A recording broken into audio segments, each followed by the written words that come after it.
Hello everyone, welcome to our ServiceNow webinar. It's so good to see you all again after, of course, some time. But we are again back with another webinar. The title of today's webinar is How to Transform Risk and Compliance Management with ServiceNow GRC. And today with me, I have Vijay, who is CTO at Cyntexa, the visionary, and of course, someone who we call the Google of Cyntexa, who pretty much knows everything around tech. So, hi, Vijay. Hi, how are you? Very well. How are you? I'm also doing great. All right, nice. Okay, so we will not take up a lot of your time because today the topic is already something which we are very excited to talk about. So we don't want to waste any time, want to rush right into it. But before that, let's quickly look into the forward-looking statement. In forward-looking statement, what we are basically trying to say is do not make any buying decision out of the content that we have created and out of the webinar that we are doing. Please actively connect with your partners, with the right people, and then take any buying decisions. Next, I would like to talk about Cyntexa. So Cyntexa is a very reason why Vijay and I are here sharing this space and sharing the knowledge around ServiceNow GRC with you all. So Cyntexa is ServiceNow Consulting and Implementation Partner Company with expertise in ITSM, ITOM, GRC, IRM, AI agents, SPM, SecOps, and so many other applications. Well, we serve almost all industries, but yeah, financial services, healthcare, education, manufacturing, and IT are the industries that we majorly work in. Other than we cater to all industries. We also hold partnerships with Salesforce, Google Cloud, AWS, Microsoft, and Nintex. And you can see onto the screen, we do have some numbers to showcase to you. So that is also something that, you can look into. All right, you have already met me and you have already met Vijay. So from here, we can now directly go to the agenda of today's webinar, which is, first of all, we will understand the overview of governance, risk, and compliance. So before talking the tech front of it, we will have to understand the major need of why GRC is needed in any organization. After that, we are going to cater to some common challenges that is right now faced in industries. After that, what is ServiceNow GRC? ServiceNow GRC's current suite, features of ServiceNow GRC, and a very personalized and customized demo created by Vijay. So of course, we are going to look into the ServiceNow's demo. After that, we are also going to look into the key benefits of implementing ServiceNow GRC into your business. And we cannot, of course, move past AI. We have to talk about AI because it is something which is, I think, now running businesses. So we are going to talk about AI governance, risk, and compliance. Then how ServiceNow GRC stands apart from traditional GRC tools, which is very important for actually you to make the right decision and right call. After that, strategies to implement ServiceNow GRC successfully, how leading organizations are using ServiceNow GRC, selecting the right ServiceNow GRC implementation partner, and then of course we are all ears to hear any questions that you have and would love to answer them. So we are going to have a Q&A round as well. So this was today's agenda. Now let's move towards, first of all, understanding what GRC or governance, risk, and compliance is. So it helps organizations align operations with business objectives, business goals, manages risks proactively, and meet regulatory requirements. This is a common definition you'll find everywhere about governance, risk, and compliance. Now let us go deeper into this and understand this in a better way. So for governance is basically making sure that the operations that you are doing, making sure the everyday decisions you are taking is aligned to the business objectives and business goals that are there. After that, of course, there is risk, mitigating risk, staying ready if there is an uncertainty happening, being resilient towards it, and having a proactive approach and protocols ready in case something shuts down, in case a audit trail comes into the picture. So these are the places where where GRC's risk factor helps you. So whenever we are talking about risk, the right question to ask is, do we know the threats that can somewhere compromise the success of the organization strategy or the reputation of the organization? And it is this question which has actively led to companies implementing GRC into their organizations. So if you are also somebody who has not yet applied it, please ask this question: that are you at a right pace, and do you have the right systems which are going to save your reputation? After that, compliance. In compliance, it is majorly, are we following the laws, standards and frameworks that protect our business from legal or any sort of financial constraints or any sort of uncertainties that might exist?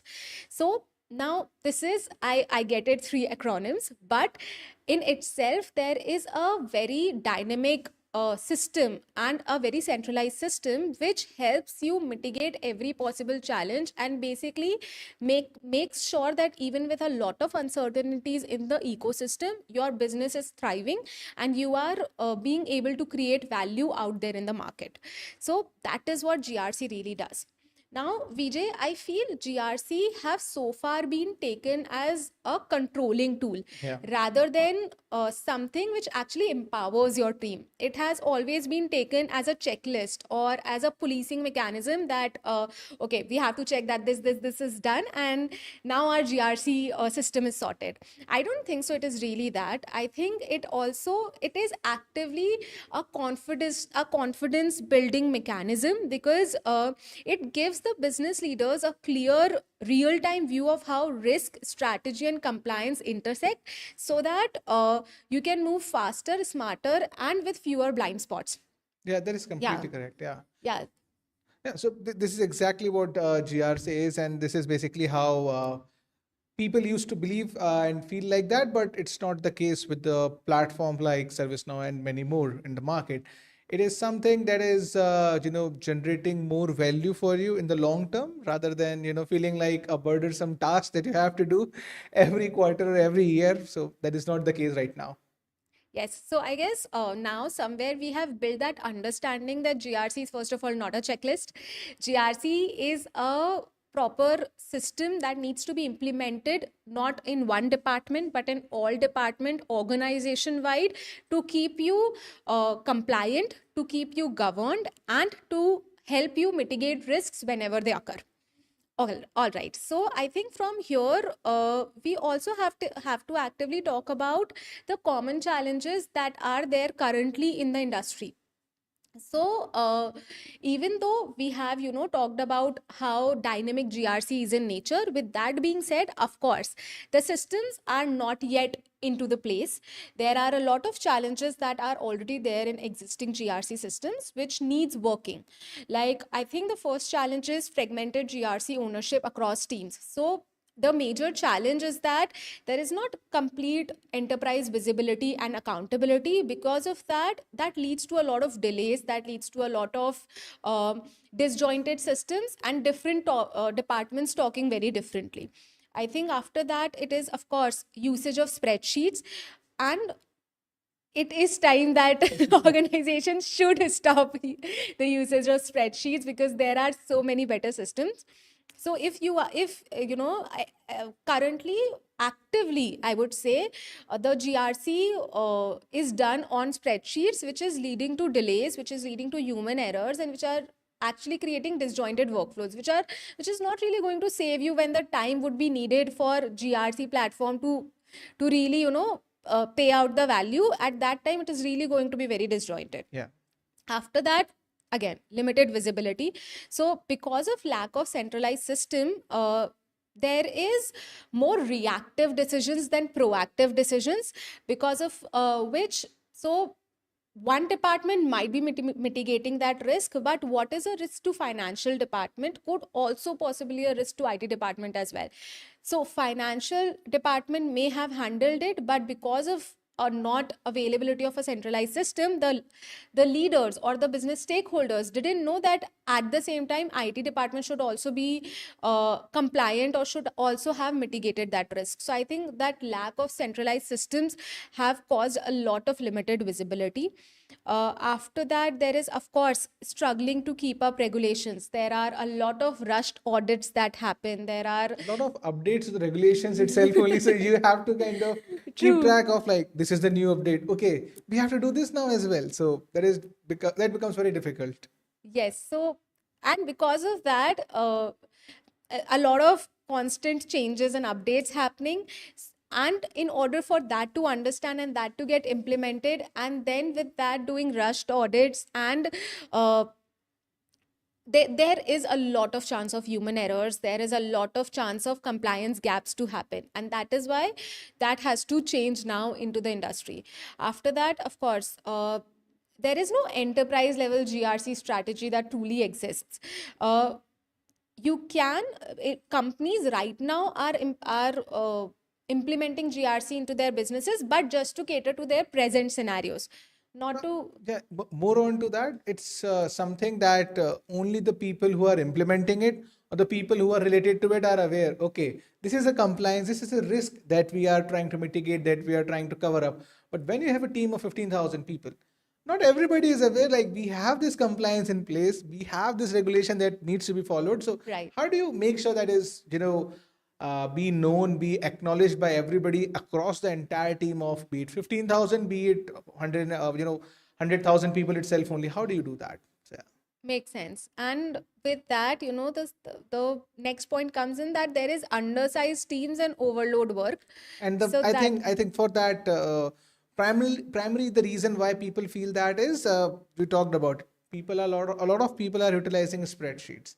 There is not a centralized platform itself only. So what happens is, the people feel overloaded, and the team who is kind of trying to empower kind of enforce those compliance, trying to put in the regulations in place itself only, feels like the team is undersized and the roles are overloaded. Like, you need to do this and this as well, because you don't have a right platform, you don't have a right system itself only, and organizations are kind of feeling that.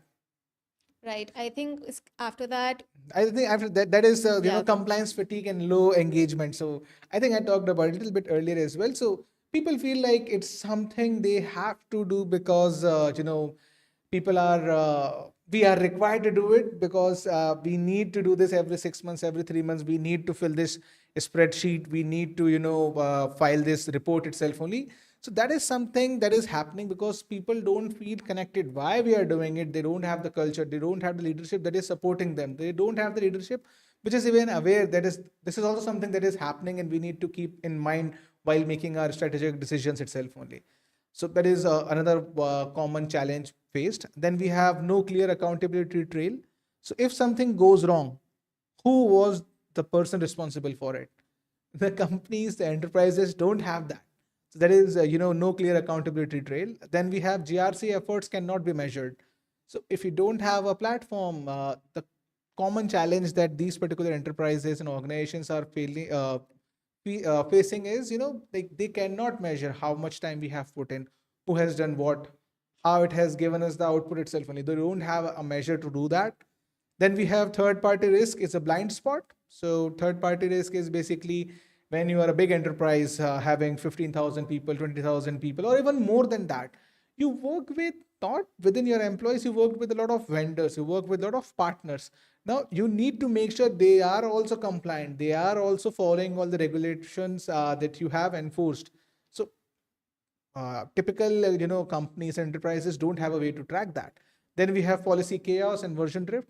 What that means is, policy has been updated, but it isn't kind of provided in a way where each and everybody having the right, I would say, version of it. So that is something, policy chaos happens and version drift happens. Like, we were supposed to follow this particular architecture for controlling risk, but they don't have the updated version, they are not aware, we have to do it right that. Then we have AI governance gaps and lack of model oversight. So this is a newest challenge that they are facing. uh, a lot of companies have started utilizing AI in their workflow, in their business processes, but the company want the governance and compliance because that is the most, I would say, risk exposure that they have, because AI can do a lot of things and a lot of people aren't aware how they are executing it, how they are actually doing things what they are doing, because it's a black box. So we need governance for that. So that is a common challenge that almost all the organizations are facing right now. Uh, right, true. So, these are so many challenges that are already there, and that is why we want to talk about that one platform that we feel caters to every single challenge and also provides capabilities above this, that not only these challenges, maybe we might have missed out some customized or personalized challenges, we a platform that caters to all of this, which is ServiceNow GRC. I think it's a very strategic business platform that helps companies make smarter, safer, and more aligned decisions to begin with. Of course, without slowing you down as well. So, Vijay, tell us, about ServiceNow GRC and about its amazing suite. Definitely. So ServiceNow GRC, basically it's a suite of applications built on Now platform only, which is of ServiceNow. And ServiceNow is providing a lot of capabilities with that. As we discussed, GRC governance, risk and compliance. You can manage all of that on just one platform using ServiceNow GRC. It ensures that we are able to manage risk, ensure compliance, build operational resilience. So like we are resilient. If something like we are resilient from the point we are aware what all things we have in place. We are aware what are all the risks that might be there. We are aware what is the monetary terms. I would say expectancy that we can have of how much we are risk exposed and what will it be costing us if that thing happens. And if it happens, how we move past it, how we do audits, we are ready for that as well. So we have a great platform for that. There are many applications that GRC provides. We are covering these major components of it. First is integrated risk management, and second is business continuity management. Third is privacy management, and fourth is third party risk management. With that, I think I will quickly jump to the ServiceNow GRC Suite integrated risk management. So, ServiceNow integrated risk management is an application that is provided by ServiceNow, which allows enterprises to have a platform where they can manage all the risk, identify them, assess them, prioritize operational and technological risk, and then having a platform which allows them to take risk informed decisions by aligning risk and activities and business goals. So they are compliant from a regulatory point of view as well, and they are doing the things in the right manner itself only. Features of IRM enables them to automate the assessments, track changes, scope audits, and manage controls from single platform itself only. These are some of the common areas supported by ServiceNow integrated risk product: policy compliance, regulatory change, tech and operational risk. There are many more. I think we will be covering them in the demo. Moving on to the next slide, business continuity management. So what is business continuity management? So let's say you have in your enterprise itself only something has gone wrong, or there is a risk which has happened. Now, how do we mitigate that? Like we have a plan for it, but actually how we work on that, actually how we execute on that, how do we do that? So business continuity management is basically that. It is a application from ServiceNow that allows us to be resilient by enabling organization to prepare and respond and recover from these business disruptions, where it provides us business impact analysis as well, where you can do analysis and identify what has gone wrong and what are all the things which are impacted by it. So let's say if something has gone wrong, and it can give you a discovery map itself, dependency map itself only, where you can identify, okay, these are the configuration items which are affected by it.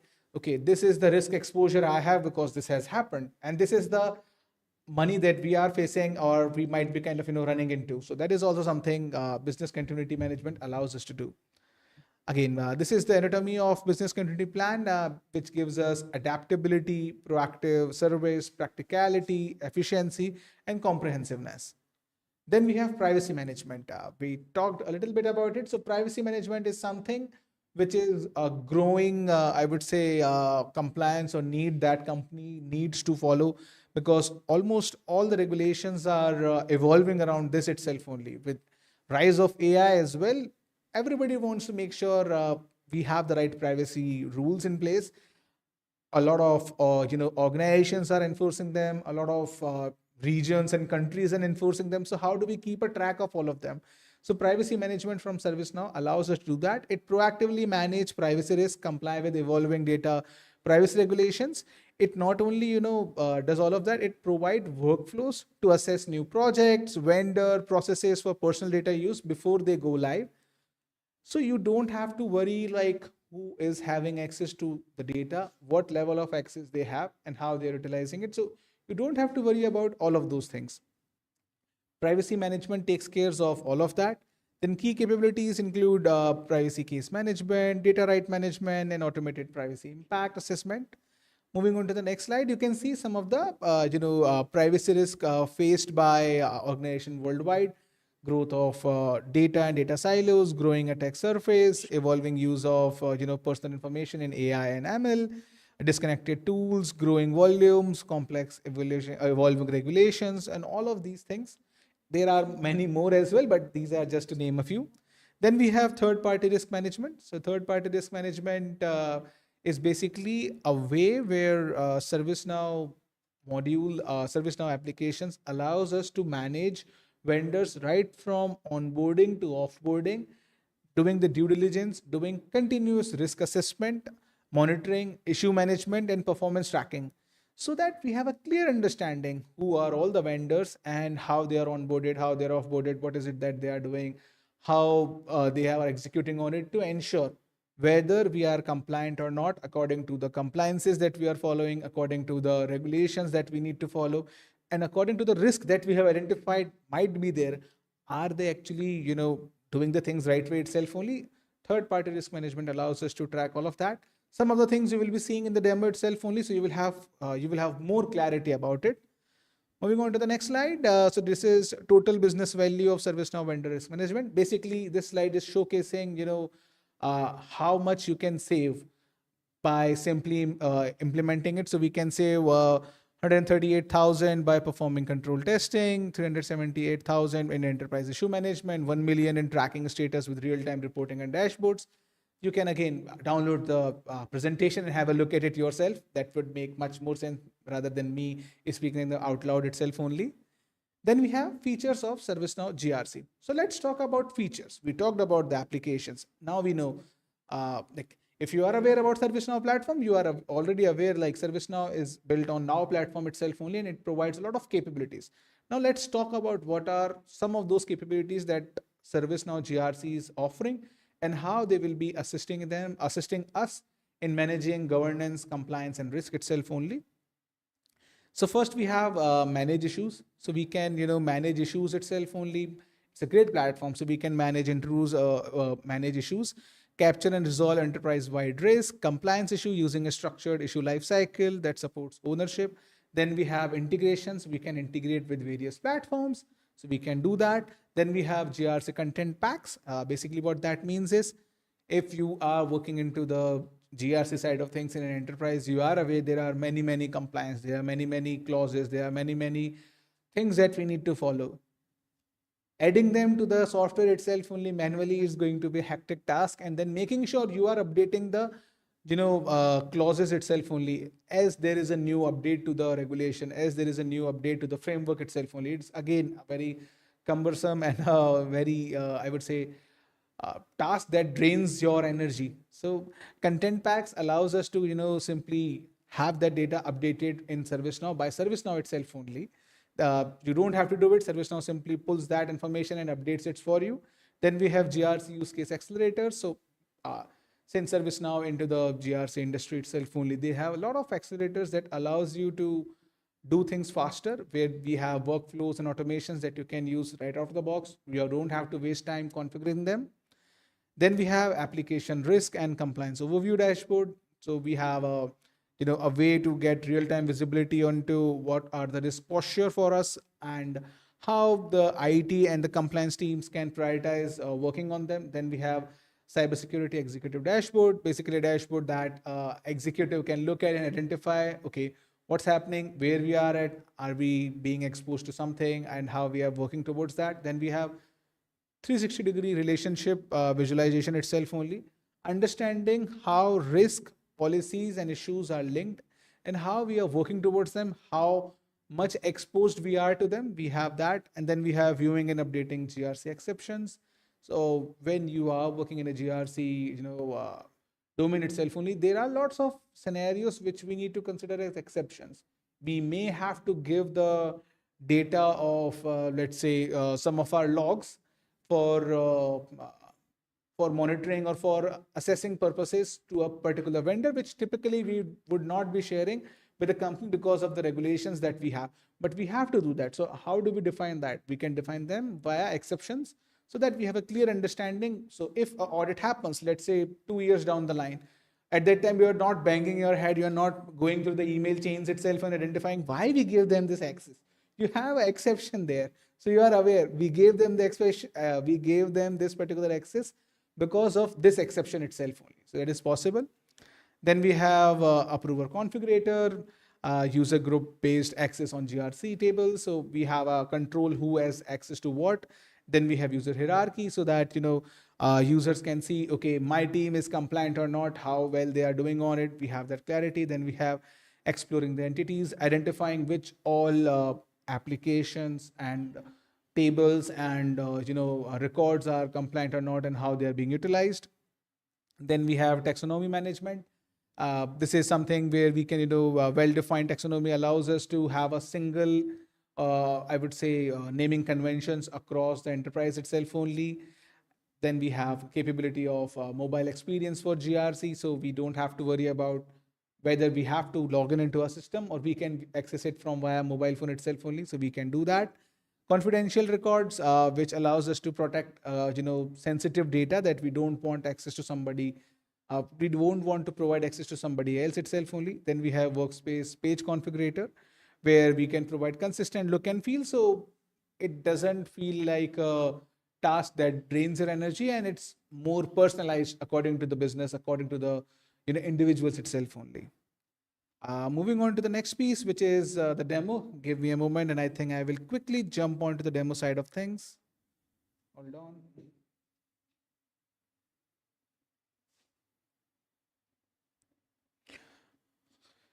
All right, I think you can bring up the demo screen.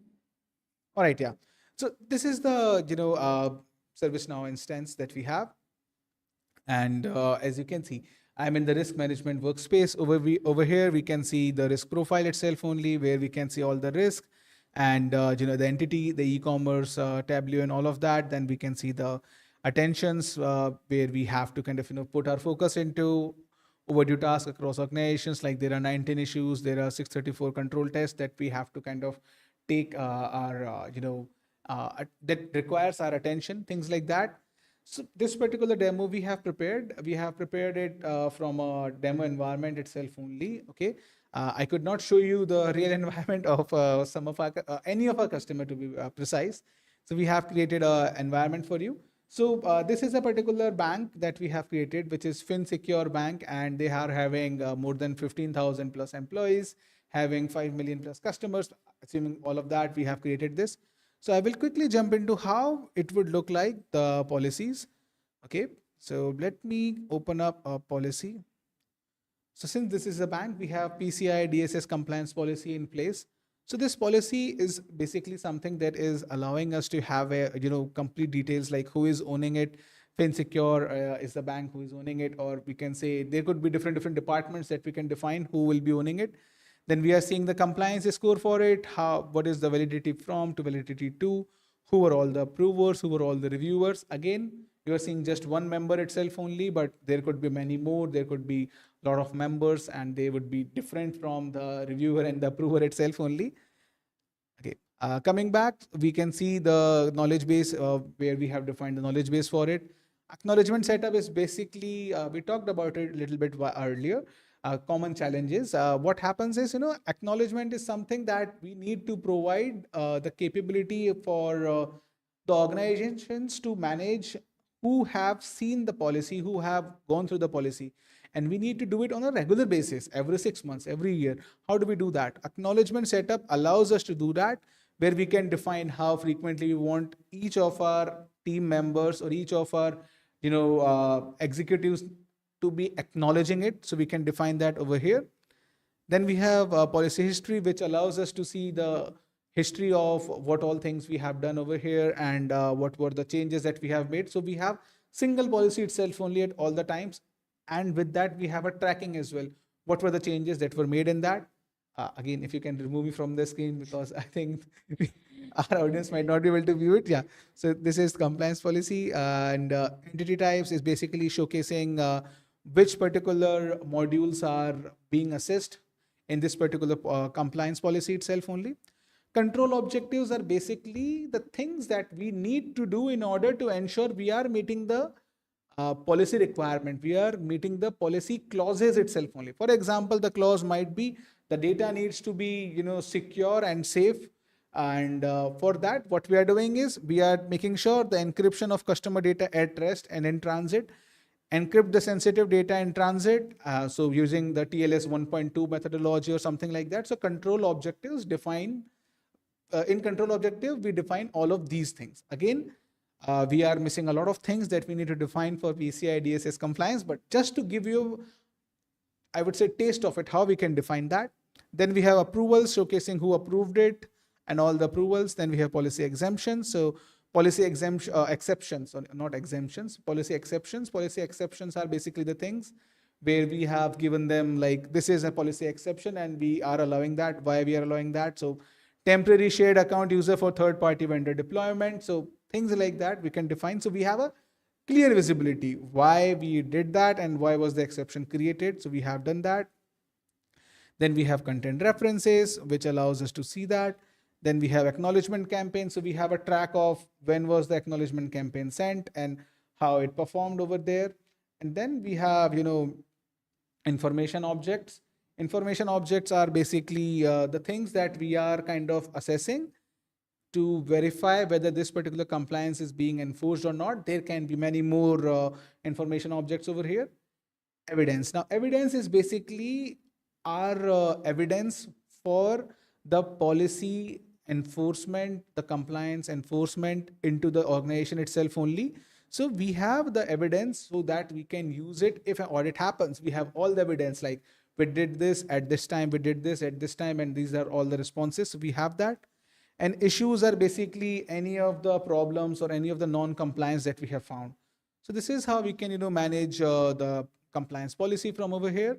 Again, I might not be able to show you the exact, I would say, policy things in action, because again, that will require a lot of things and it will require a lot of time as well to walk you through across each and everything, because compliance control happens when certain things happen. So I will be creating a lot of records, so I will not be able to showcase it over here. Okay, moving on to the risk library so that I can show you how we can manage risk. So this is COSO ERM framework that we have created as risk framework that we are utilizing. So over here, we have defined this particular COSO ERM framework for managing the risk across the financial institution. There are these entities that we are covering in this particular risk: finance record, change request, compliance, and then banking application. Risk statement is basically the risk that we have identified might be arising because of certain things that we are covering in this. So risk of non-compliance with US bank guidelines. So this is a risk for us.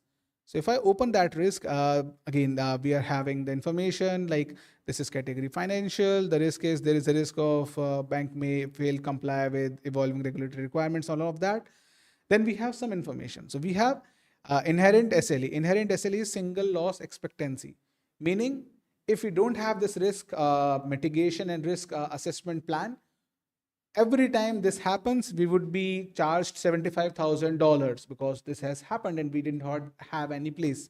We did not have anything in place to ensure that.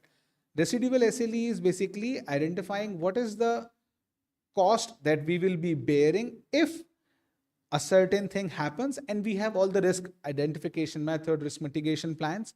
So we have a complete picture what it would have costed us if we didn't cover this particular risk and its mitigation plan. Now, what it will be costing us since we have a process in place and we have a risk mitigation plan. So we can define all of that. So we have a clear visibility how much money we have saved in the GRC. So in common challenge, we talked about we don't have a measure by which we can measure how the GRC is being performing and all of that. So this is just an example of that. I'm not saying this is the only example. This is just an example of that. Then inherent ARO is basically when it will be happening on an annual basis, how often it will be happening. So it is saying once a year, and now it has gone the probability from maybe, not once a year. Now, like it might be happening, a 10% possibility is there for happening it in a year. Then we have risk roll up and tolerance. So risk roll up and tolerance is basically showcasing like what is the expected annual loss that we are seeing from this itself only. So we can see it from over here, and the maximum acceptable annual loss that we can expect or that we can bear, that is again visible over here. So that allows us to kind of simply give us that clarity itself only. These are the entity types which are covered as we saw earlier. Now these are the risks. So each and every record or each and every type of data from these particular entity types will be considered as risk. So we are seeing finance and all of that. Now we can see change management, change request itself only. So all of them are considered as risk, and we are calculating the risk as what is the inherent risk, what is the control effectiveness, what is the residual risk itself only. Now, what is the control effectiveness? So control effectiveness is basically checking what control objectives are in place and how well they are performing. So control objectives are basically, things which are helping us make sure that with particular, I would say, policy, this particular risk is covered and mitigated. So we have conduct threat modeling, monitor service provider. So we can define how we want to control this particular risk. So we can define that. And then we have indicator templates. Indicator template is basically a way where we are notifying if this particular thing has happened, who to identify and how to identify. So indicator template allows us to do that. So for example, we have created an indicator template, notify the manager and the compliance team. Then we have issues and metric definitions. Again, this is something we would be getting once we have some records. Information objects is basically, the data that it would be utilizing to kind of, giving us the clarity itself only on what data we are utilizing to identify whether this particular risk might be happening or we are assessing this particular risk itself only. So this was the risk. Next on, let's move on to the compliance side of things. Okay, so I was talking about change request. So now this particular screen is showcasing whether we are compliant or not for this particular entity type, which is change request compliance. And we can see the compliance score is 68%. Now, how are we coming to that particular number? So we have created a compliance where we are checking all of these entities, whether they are compliant or not. And then we have entity filter, basically defining which all records to be considered to check whether we are compliant or not. These are the risk frameworks which it is kind of considering to make sure we are compliant or not. These are the policies it is considering to make sure we are compliant or not. And this is the risk statement which is considering to kind of help us understand whether we are compliant or not. Again, these risk statements are coming from what I just showed a while earlier. So if I go and control objectives, so control objectives are basically all the objectives from all the policies and all the risk which are allowing us to assess whether we are compliant or not. So in order to give you that clarity, let me open up one of the objective to show how it will look. Okay, so over here we can see the control compliance. Okay, yeah. So this is a control objective, and in each control objective, we have a clear visibility whether a particular record, which was this one, was compliant or non-compliant. So this gives us granular level report, granular level detail, whether a particular record is compliant or not. And then the percentage is being calculated, which we can see as 68%. So now this helps us better understand and better identify whether we are compliant or not according to the needs, according to the things that we have defined.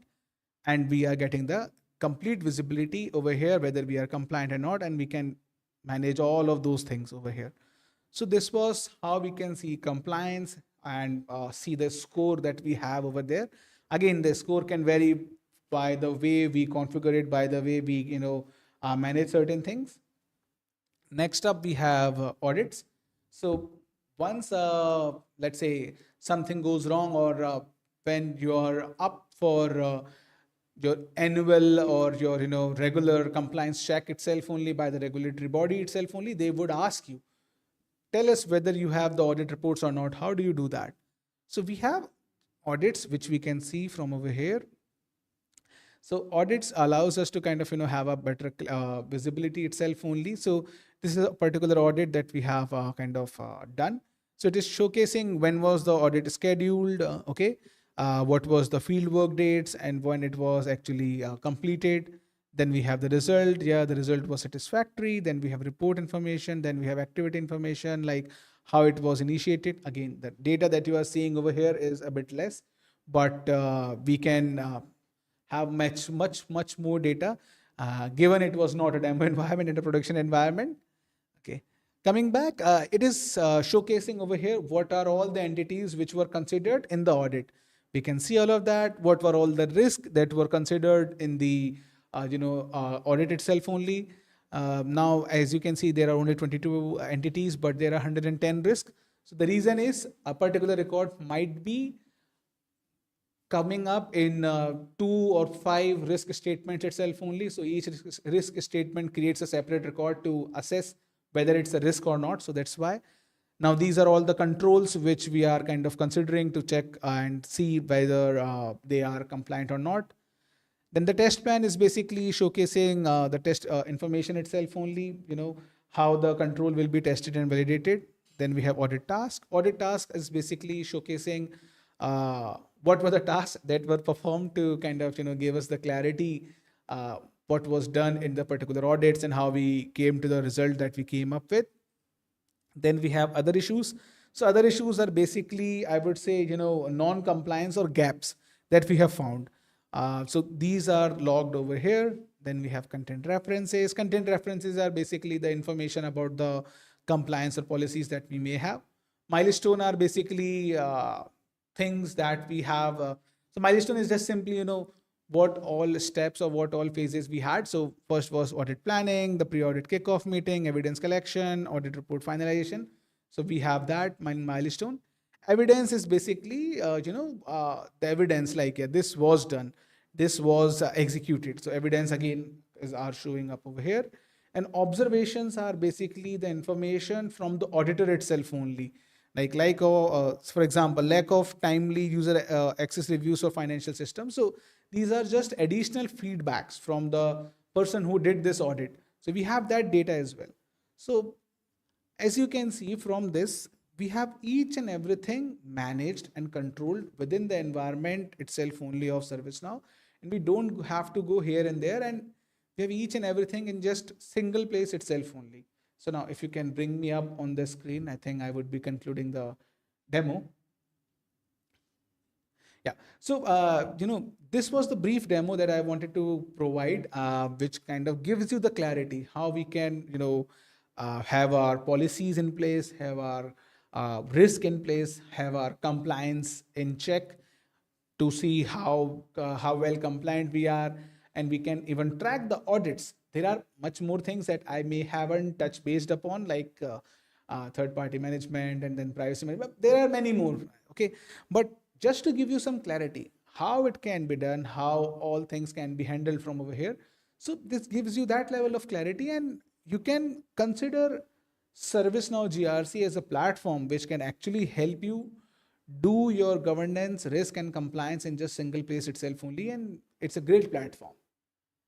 All right. Wow, that was some. I guess we covered pretty much everything around GRC in our Yeah. demo. So that was a very well curated and I would say extremely insightful demo from Vijay. So Vijay, thank you so much for that demo and thank you so much for putting in so much of effort to make our audience understand all of that.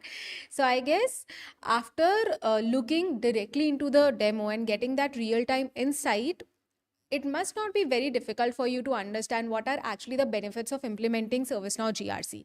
But still, if I would have to suggest some real case scenarios to you, so let's take example of a finance institution. There are a lot of things that happen. So the first benefit of implementing it would be improving the business resilience. Now, for example, there is a sudden data outage. With ServiceNow GRC, you can already have some protocols or documents in place that can help you act very fast and help you with faster recovery. So other than this, I think next point is going to be gain real time insights. I'll tell you, at times there is a huge exposure to cyber risk, especially in financial organizations or financial institutions. A small loop or a small missed unpatched system can create a huge havoc in the organization. So with ServiceNow GRC, stakeholders can within a day roll out a patchwork, which can a protocol for it, which can fix the situations and contain the whole scenario, which could turn into a hazard for the organization. After that, of course, it break down silos, risks in IT and business as well. So it helps you come onto a unified platform, and that unified platform helps you reduce delays a lot. After that, vendor risk management. So of course, if you're running a financial institution, your major job is to take care of the finances and to provide those services. Now, IT, legal, HR, these are usually the departments that are handled by vendors. So, for example, you have some 50 plus vendors. Now, making sure that there is no policy breach, they are following compliance certifications and they have their compliance certification in place. For all of these things as well, ServiceNow GRC can help you and can really mitigate you from those situations, because even if you are maintaining your compliances, if your vendor is not, the effect is going to come on to you as well.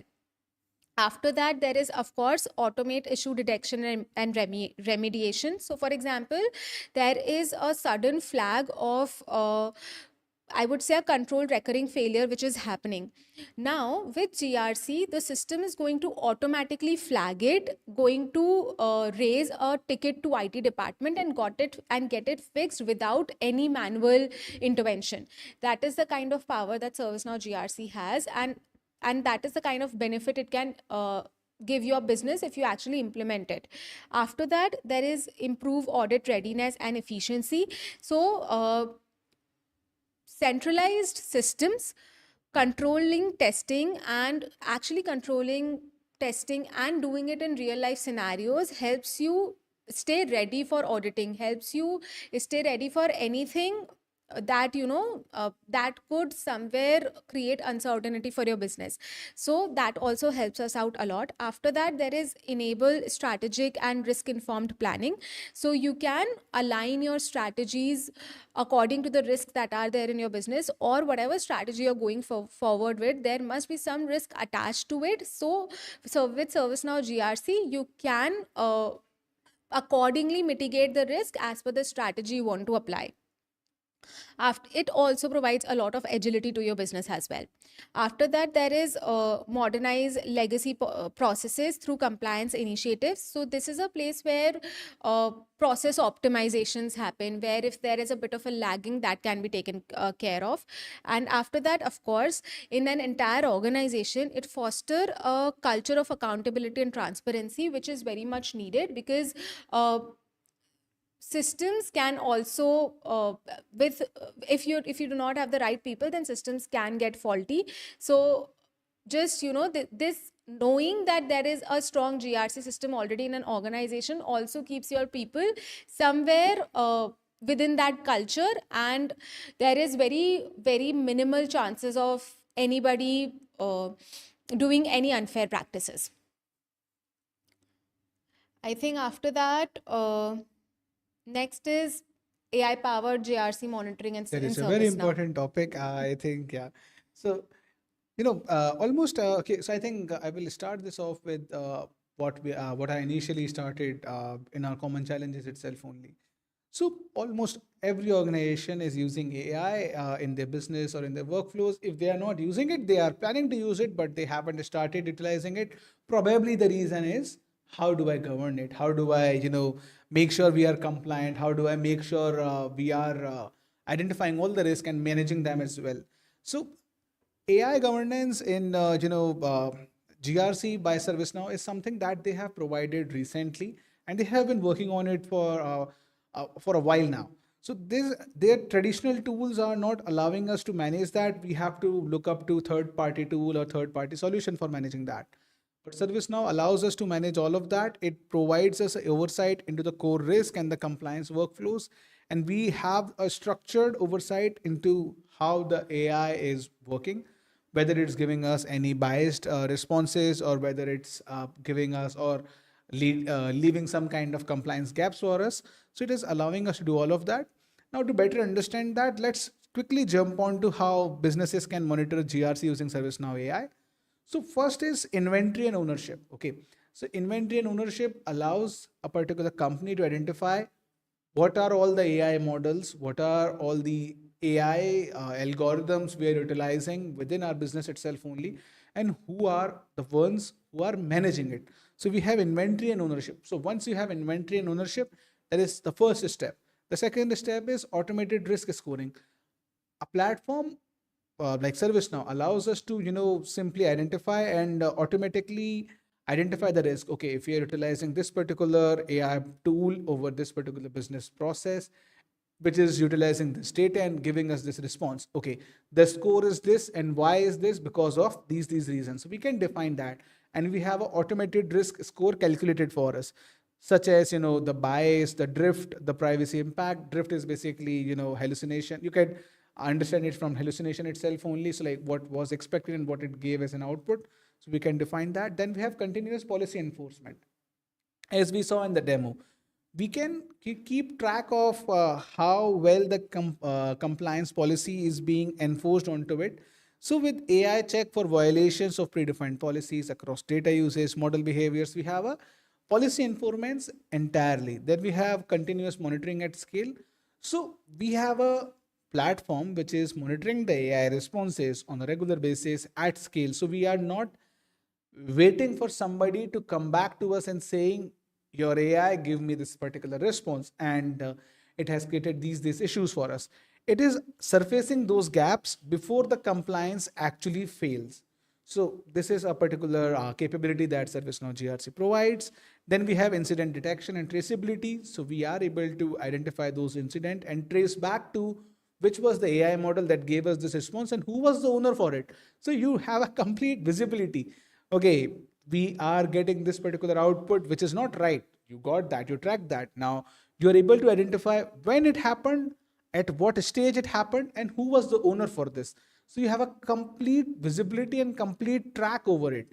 Then we have exception management for AI. So there could be again certain exceptions that we want to enforce in the policies that we have enforced for AI governance. We want to enforce them, like it is okay if the AI is giving a biased response. It is okay if the AI is giving some level of drift in the response itself only for certain business modules. So we might be requiring that. Let's take a scenario of testing itself only. If it is being done, if it is being tested by certain individuals, we don't want those scenarios to be flagged back to us. So we can define those exceptions for us. Okay. Then we have executive dashboard for AI risk. So we have dashboards dedicatedly created for the CIOs and for the CROs itself only, so that they have a complete understanding what is it that we are utilizing as AI, what are the governance that we are following, what are the risks we are exposed to because of utilizing them, and how well they are performing. So we have a complete dashboard for all of those things. Next up, we have how ServiceNow GRC stand apart from the traditional GRC tools. So first up, we have the architecture. Okay, the traditional GRC tools are often on-premise, and if not on-premise, they are fragmented across the cloud-hosted solutions. Like you have certain piece on-premises, certain piece you have online, certain piece you have on some different vendor.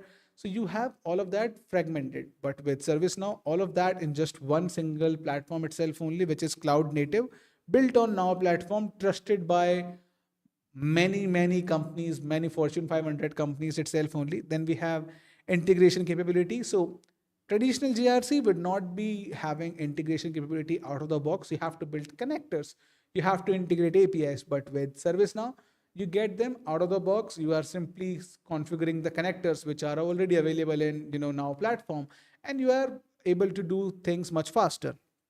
And it is automatically deeply integrated into ITSM, CMDB, HRSD, all the modules that ServiceNow already provides. Then we have deployment model. So deployment model is for traditional GRC, it is either all or none. You cannot deploy piece by piece. You cannot deploy module by module. But with ServiceNow, you can do that. You can deploy, let's say, the policy management. You can deploy the risk management. You can deploy the business continuity management. As you saw, I think I showed you 4 modules. Okay, so you can define which modules you want to move ahead with first. You don't have to commit like it would be either all or none. So you have to wait for 12 months or 18 months. You can simply, go live with certain modules in just 4 weeks or maybe 10 weeks itself only. Then we have configurability. Well, this is like point for me that Yeah. it is not very heavy code. It is low code or no code. So that helps because otherwise the traditional systems at times need very custom heavy coding. And that is not the case with ServiceNow Yeah. GRC, right? So yeah, after that it is, After that, it is monitoring and automation. As you saw, ServiceNow is great at doing that. Traditional systems are not great at doing that. Then we have audit readiness. So audit readiness is something where we have to, do some prep on our end, where we are prone to miss or, skip some of the things that might be required for auditing. But with ServiceNow in place, you would be having a platform which allows you to do things more intuitively, and you don't have to, spend much of your time in doing certain things which are, I think, waste of your time itself only and draining your energy from you. Then we have UX. So user experience is again something that traditional platforms does not provide that well, yes. but ServiceNow does. Then we There have is just one more difference here that again, because it is very interdepartmental and because all of the departments use it, so UI UX is an important point. Not every department is going to be very easy, very smart with the interface that is there. Yeah. So with different departments, there is a UI UX needed, which is very eased out and which is very easy to understand and easy to operate. Just to add on to that, something that ServiceNow provides is, let's say if finance is viewing it, we can have a tailored UI for them. If the accounts team is viewing it, we have a different, Right. UI tailored for them. If the IT team is viewing it, we have a different UI tailored for them. So this is something we have as a capability itself only. And again, going back to the common challenges, this was a challenge that a lot of enterprises are True. facing. Yeah. All right. After that, it is, I think, reporting and analytics. So, in traditional systems, there was a lot of static reports, fragmented data, again, lack of centralized system. But with ServiceNow, we have live dashboards, we have granular risk mapping using CMDB, and most importantly, predictive insights. So, where I talked about being proactive decision makers rather than reactive decision makers, that is exactly the point where that differentiation happens. After that, it is time to value. So 6 to 12 months of average legacy to 6 to 12 months is what average legacy tools take, whereas in ServiceNow it is just 6 to 8 weeks of for core modules. So Vijay, if you want to again explain this point a little bit in a better manner, you can. Again, I think I kind of touched based upon it when I said in traditional it is all or none. In ServiceNow it is module by module itself only. So we can deploy a module in just 6 to 8 weeks itself only. But in traditional one, you have to deploy each and everything all at once. So that's why it takes approximately 6 to 12 months in order to get something out there live. And even if we do all or none with, let's say, ServiceNow itself only, it would be much lesser for that because it's a low code, no code platform. A lot of things comes out of the box. We have content packs from GRC, so you don't have to create those policies for you. So you don't have to do that. All right. Next, we have scalability and flexibility. So again, traditional ones are having bottlenecks due to custom architecture, but ServiceNow is scalable because it is built on our platform. Then we have upgrade path. So manual upgrades and revalidation often require coding or often requires a developer to make those modifications in the traditional ones. But in ServiceNow, we don't require all of that. It is just point and click, or either it is pre-updated by ServiceNow itself only. Then we have total cost of ownership. So in traditional ones, the cost is a bit high because you have to manage the servers, you have to manage the licensing cost of that particular tool as well. And then we have to manage and support the server itself only. But in ServiceNow, you don't have to waste your time in doing all of that. Then we have cross-functional adoption. Again, ServiceNow is better because it provides us broad access to risk, IT, security, procurement, legal, and business. But in traditional, it is simply to risk and compliance only. Now, use case expansion is often rigid in traditional, systems, but in ServiceNow, it is easily extendable with various tools and various capabilities, which provides us more resilience and privacy management. Like there are a lot of things. We have AI control tower as well, and all of that. So we are not limited to just governance and compliance itself only. We can do a lot more than that if we are utilizing platform like ServiceNow, or in fact platform which is ServiceNow GRC itself only. All right. Wow, that was, I think now the decision making should be done. So clearly, traditional systems have lagged a lot. We talked about the challenges when we started the webinar also. Why we are putting so much emphasis on making that change is because uh, everybody is facing these challenges, but nobody is talking about it. And we want that change to happen. We want to talk about it so that organizations could get run in a better way and there could be more value generated on in aggregate. All right. After that, of course, we also have right strategies to implement ServiceNow GRC successfully. But what I feel is that this is already a very comprehensive I think webinar in itself, and that is why I don't think so. I'm going to take you through each of the strategies one by one. Rather, what you can do is I will just put the strategies onto the screen. So you can see that we have some 7 strategies that you have to take care of while implementing. What you can do is you can download our PPT and you can get access to not only this, but all of the information that Vijay has shared, all of the information that I have shared, and the information that we might have missed out, but we have put it together especially for you. So please go ahead and download our webinar so that you will get access to these strategies and additionally all of the conversation and information that we shared here, because it is truly extremely insightful for anybody who is struggling with GRC and who wants to make that change happen for them. All right. From now, we are going to move towards how leading organizations are using ServiceNow GRC.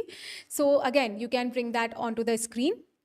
The first organization is Uber.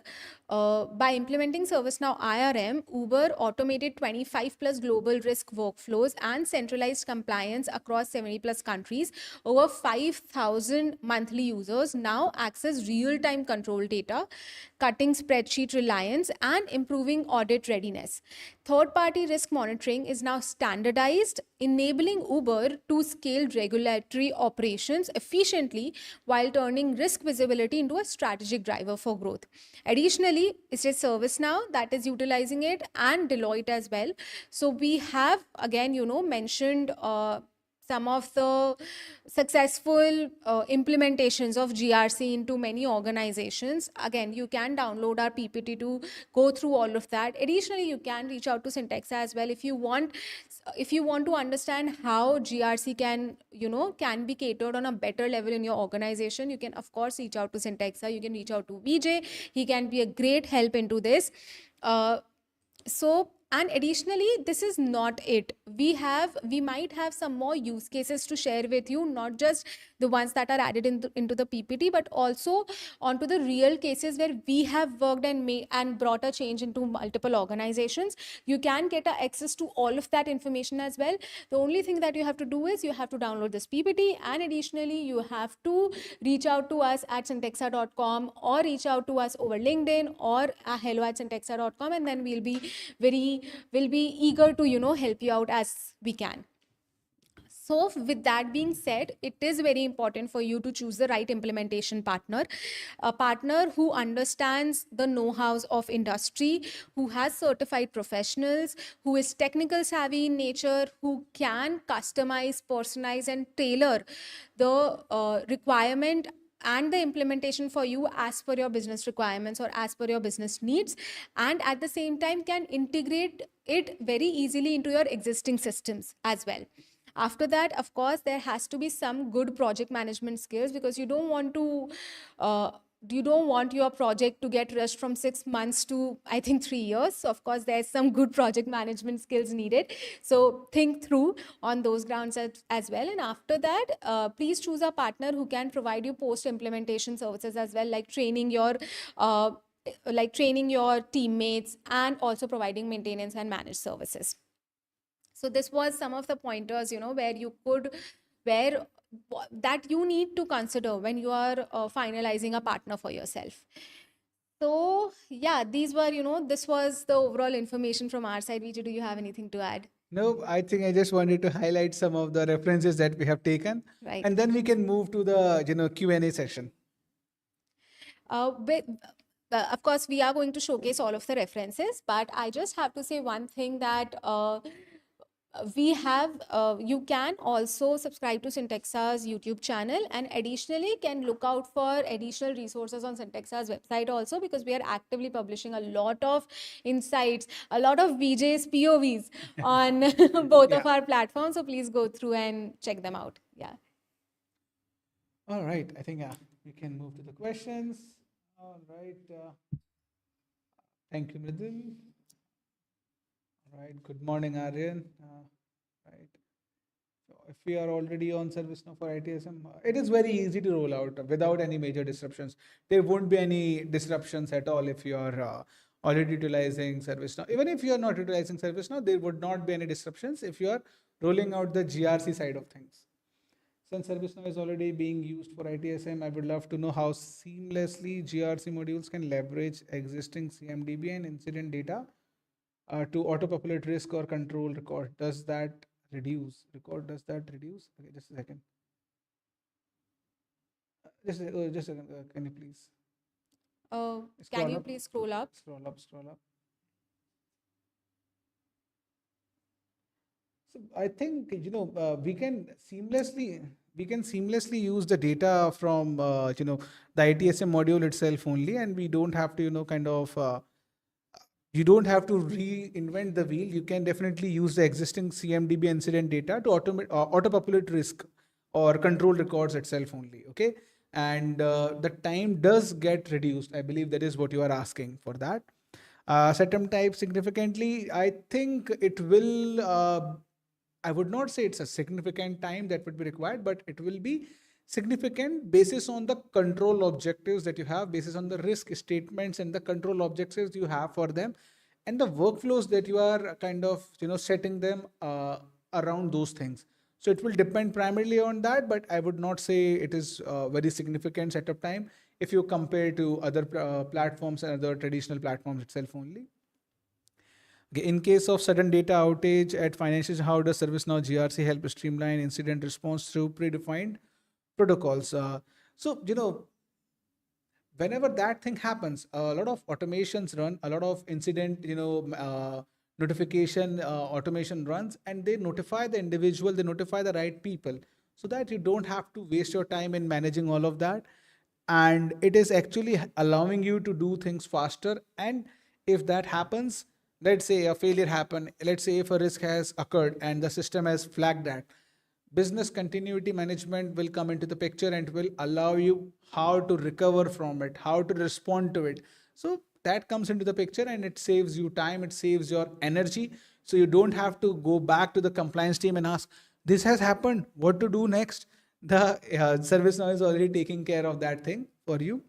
And then we have real-time insights that can expose potential risk or cyber or control failures at the incident unfolds. Yes, definitely they can do that.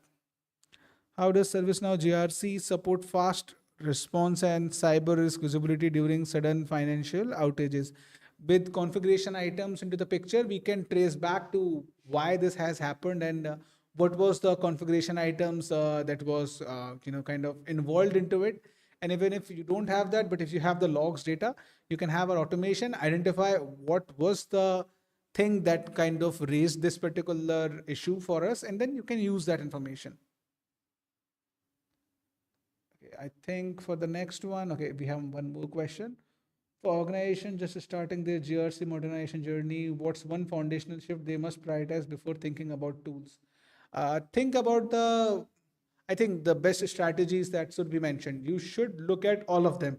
I think I will be simply reiterating all those, I think 8 pointers itself only. So you need to go back to those strategies and go through them one by one so that you have a clear visibility on what things you want and how to do things better. Of course, it is multiple things. It is being not taking it as just department Yeah. as you are implementing GRC for a specific department rather than for entire organization. You have to make sure that your GRC should be aligned to your executives KPIs and the successes that they are looking forward to. You need to make sure that there are real incidents being tested. There are actual audits happening and no gap or anything getting missed out in the testing phase, so that when real need come for that GRC platform, there is no loops or no gaps or no unpatched scenarios where the work is needed. So there are a lot of strategies, and like we just said, we have it all in our PPT. Majority of the strategies are covered in the slide. I think the slide number is 46. Please download the presentation and have a look at the Yes. slide 46. All right, that was one wholesome webinar. Yeah, Vijay, thank you so much for coming here, and thank you so much for every time coming here and helping out our definitely. audiences. We are going to soon come back with another better topic, but yeah, till then, thank you so much for joining us. Bye bye. Thank you.